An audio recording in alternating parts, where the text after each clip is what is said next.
Hello, my friend. I'm Robbie from EnglishHarmony.com, which is a one-stop place for all struggling foreigners who are good at reading, writing, and understanding English, but they might be lacking in the spoken department, right? So if you lack spoken English skills, you may want to check out my blog. But today, I'm bringing you a message as part of the yearofenglish.com mailing campaign, which is going to last for the rest of the year because we're going to develop the ability to be fluent in English, right? And spoken fluency forms a big part of the overall English fluency. There is no doubt about that, my friend. So today's tip for you is, please, whenever you count something in your head or you count something out loud, it doesn't necessarily have to be loud, or even if it's a slight whisper. Say, for instance, you're handling products in the shop you're working in, or you're handling goods in a warehouse where you do packing, and you count them in a box or something. Do all that counting in English. It's a very, very effective way of developing your ability to think in the English language, And why this is important? It's because it's something that we all do. Regardless of our national background, we all count, and we all do it quite regularly, Say, for example, me. I work in a warehouse currently, well, it's not really a typical warehouse job because I'm involved with different department managers, and there's a lot of communication, and I'm doing a lot of admin job, which means I'm sitting at the computer and maintaining our database, and also basically my job is quite diverse, which is a good thing because it's not mundane, it's not boring. Basically, I have to count a lot, and every time I count, obviously now I do it in English because I live in an English-speaking country. I've been living in Ireland for the last 10 years. This is actually the 11th year.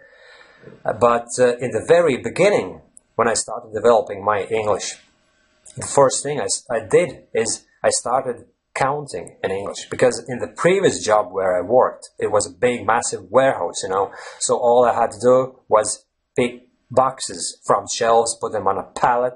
I was driving a small industrial truck, and I was stacking them up on a pallet behind the truck, and I was driving around all day long, and I was reading product numbers off a list, and then I had to look for those products on both sides on the respective shelves. I had to find them, basically, and all I was doing, I was calling out the numbers to myself, So initially, I did it in my native language, but then somehow I just thought, why not start doing that in English?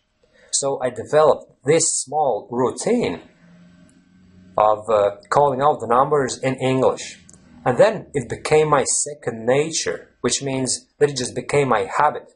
I wasn't even consciously paying attention to all those figures I was calling out. It just happened on its own, And I believe that my habit of counting numbers in English in my head was the first step that led me to start thinking in English. Because once you are quite comfortable with calling out different figures, thinking those figures in your head in English, basically, then it's much easier to start handling some abstract concepts, And eventually it'll lead to your ability to think in English. And it's crucial that you develop that ability, because if you keep thinking in your native language, while at the same time trying to say something in English, it just doesn't work, It's not natural English speech. So what I want you to do now is, from now on, whenever you have to count something, do it in English. It might seem like an insignificant thing, What's the big deal about counting something in English? Surely it won't contribute into my overall fluency by such a big degree, to such a big extent that it's worth doing. But believe me, it does contribute, because every little thing counts, So as part of your overall English development plan, start doing this little thing, start counting everything in English, It doesn't have to be loud, you don't have to speak out loud by all means, especially if you find yourself among people speaking in your language on a daily basis. If you live in a foreign country, in your own country, to be more specific, right? You don't have to speak out loud in English, because that would sound quite odd, to be honest, right? But you can do it mentally. You can do it in your head. So make the effort to do the counting in English. And obviously, it doesn't have to be limited to counting. You may want to start a habit whereby you narrate your life, you narrate your actions, which means whatever you're doing, you try to describe it in English. And that's the next step, but that's what we're going to be talking about in the next video.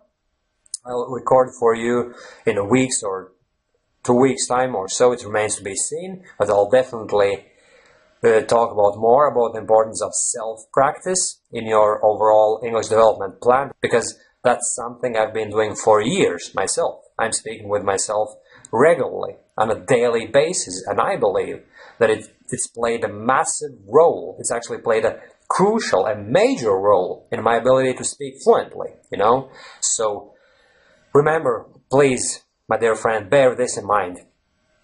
Whenever you count something, start doing it in English. At first, it might take you a little bit of readjusting, It mightn't sound as natural as counting in your language, But once you get used to it, after a few days, after a week, you'll just, you won't even think about it as something special. It'll become your second nature, just like it happened to me all those years ago.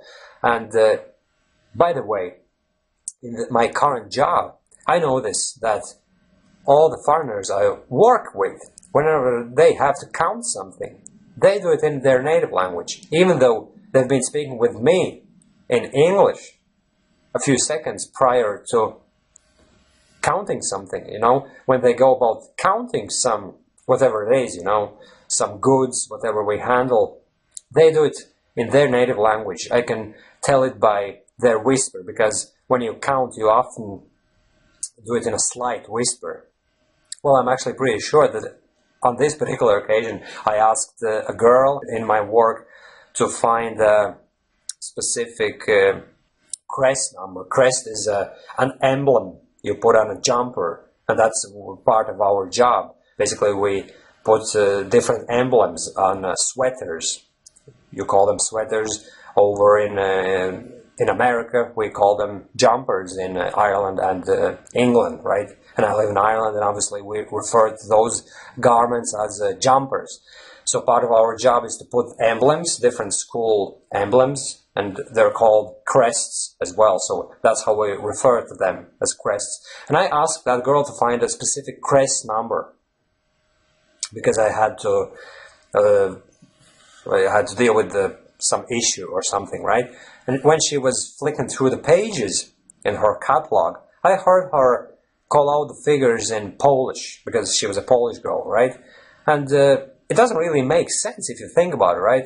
She was speaking with me in English, but the moment I asked her to find something, she goes back to Polish in her mind, It doesn't really help the communication process. Well, I'm not bothered. It wasn't a problem for me, but I think that communication probably was the wrong word I just used. It doesn't help her own fluency. It would be to her benefit if she actually called out those numbers in English, therefore facilitating her own fluency, So if you often find yourself in similar situations, especially if you work in an English-speaking environment and then someone asks you to do something, or you're involved in some routine task you do on a regular basis, such as picking boxes, fulfilling orders, where you go through different sorts of figures constantly, You may want to start doing that in English, and that will play a crucial role in the major shift from thinking in your native language to thinking in English, So that's today's assignment for you, my friend, and not just today, but make sure you do it on a regular basis from now on. Start counting in English, whether it's a slight whisper or counting out loud when you're on your own, or just counting in your head. Make sure you do it in English, and you'll see your fluency being improved bit by bit, you know. Okay, thanks for watching this video, and see you sometime again. Bye bye.